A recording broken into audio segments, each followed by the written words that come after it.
विजय वडेट्टीवार यांनी महानगरपालिका निवडणुकांच्या पार्श्वभूमीवर महायुतीवर जोरदार टीका केली आहे।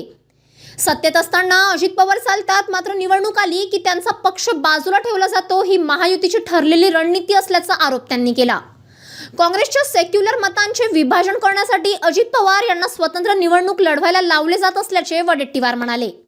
हसन मुश्रीफ यांच्यासोबत सत्तेत बसायचे आणि निवडणुकीत नवाब मलिकांचा मुद्दा पुढे करून दुटप्पी भूमिका घ्यायची असे राजकारण जनता ओळखते, असा टोला त्यांनी लगावला। ओबीसींना 27% आरक्षण दिल्याचा दावा भाजप करत असला तरी न्यायालयात ते टिकणार का, असा सवालही त्यांनी उपस्थित केला।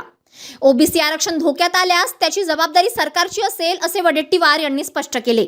राजकारणच आणि राजकारणाच्या पेक्षा त्यामध्ये त्यांचं अंडरस्टँडिंग असं आहे की अजित पवारांना बाजूला ठेवून सेक्युलर मतांचं विभाजन करता येईल आणि काँग्रेसला नुकसान पोहोचवता येईल, यामागची स्ट्रॅटेजी आहे।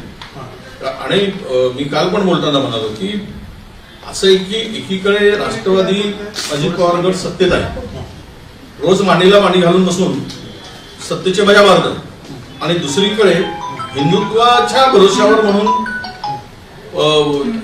शिवसेनेशी एकनाथ शिंदेशी अलायन्स करायचं आणि दुसऱ्या अलायन्स पार्टनरला मात्र बाजूला करायचं आणि त्यांना सेक्युलर फेस म्हणून त्यांनी वेगळी निवडणूक लढायची आणि काँग्रेसच्या मतांना छेद द्यायचा, हे सगळं प्लॅनिंग आहे। परंतु महाराष्ट्रातील जनता हे सगळं महाराष्ट्र जनतेला ज्ञात आहे, त्यामुळे तो यावर योग्य निर्णय करतील। राज्यभर मला प्रश्न असा येतो की या निवडणुका घोषित झाल्या, ओबीसीच्या 27% आरक्षणाचं काय? जे आता सर्वोच्च न्यायालयाने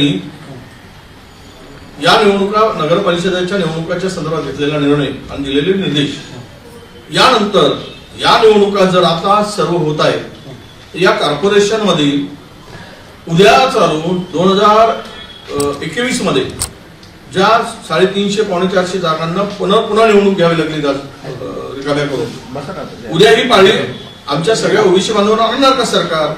त्या संदर्भातला का खुलासा करत नाही?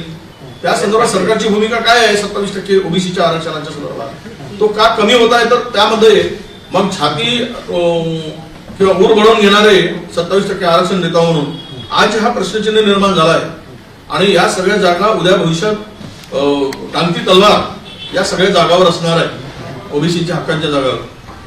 त्याचं उत्तर तरी दिलं पाहिजे ना या निवडणुका होत असताना, की नाही तर तुम्ही सोडून देणार आणि डबल खर्च करायला होणार, जागा रिक्त करणार आणि ओबीसीच्या जागावर वळवंड्या फिरवणार, काय चाललंय?